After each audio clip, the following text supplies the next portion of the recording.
দেৰগাঁৱৰ এগৰাকী কিশোৰীৰ হাতত গামোচাত প্ৰাণ পাই উঠিছে বিষ্ণুৰ 10 অৱতাৰৰ প্ৰতিছবি। তেওঁ দুদিনতে গামোচাত অংকন কৰিছে বিষ্ণুৰ 10 অৱতাৰ। সেয়েহে মহামানৱ মহাত্মা গান্ধীয়ে কৈছিল, অসমৰ শিপিনীয়ে গামোচাত সপোন ৰচিব পাৰে। সেই কথাকে প্ৰমাণ কৰি দেখুৱালে দেৰগাঁৱৰ নেঘেৰিটিঙৰ এইগৰাকী কিশোৰীয়ে। তেওঁৰ নাম কাজল দাস। কাজল দাসে বিষ্ণুৰ 10 অৱতাৰ গামোচাত অংকন কৰি যেন বৈকুণ্ঠপুৰী নমাই আনিলে মৰতলৈ। কাজল দাসৰ এই প্ৰতিভাৰ লগতে তেওঁৰ উজ্জ্বল ভৱিষ্যত কামনা কৰিছে দেৰগাঁওবাসীয়ে। আমাৰ চেনেলৰ ফালৰ পৰাও তেওঁলৈ শুভেচ্ছা জ্ঞাপন কৰিলোঁ। হয়, মই ভগৱান শ্ৰীকৃষ্ণৰ এজন পৰম ভক্ত হয়।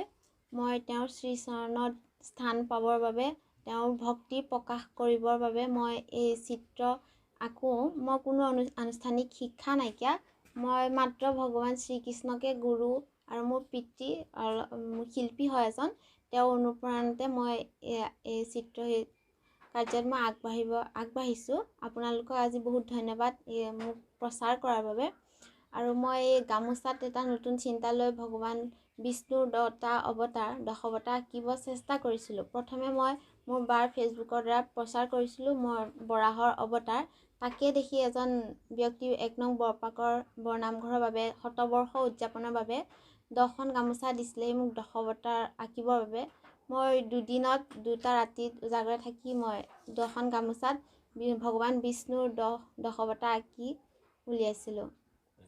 মই এইবাৰ SS ফাইনেল দিছোঁ দেৰগাঁও কমলদৰা মহাবিদ্যালয়ৰ পৰা। হয়, মই মানুহৰ মুখাংকন কৰোঁ, পৰ্ট্ৰেইট।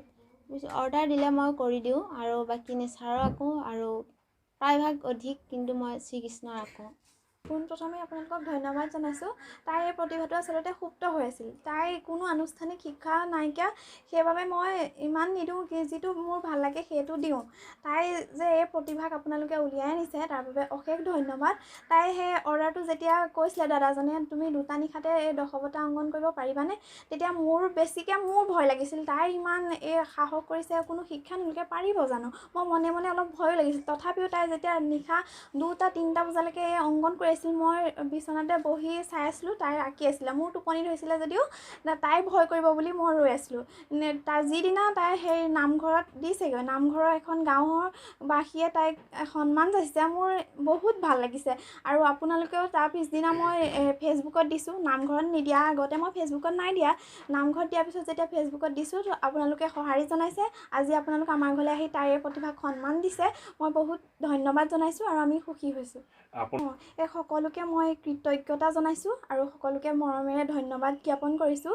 আৰু ফেচবুকৰ সেই শক্তিক শলাগিবই লাগিব। তেওঁলোকে এই উদগনি জনাইছে আৰু শুভেচ্ছা বাণী দিয়া সকলে তেওঁলোকে আশীৰ্বাদ এনেকৈয়ে কৰি যাব। ভণ্টি তাই উৎসাহ পাব। নিউজ ডেস্ক, নিজা খবৰ।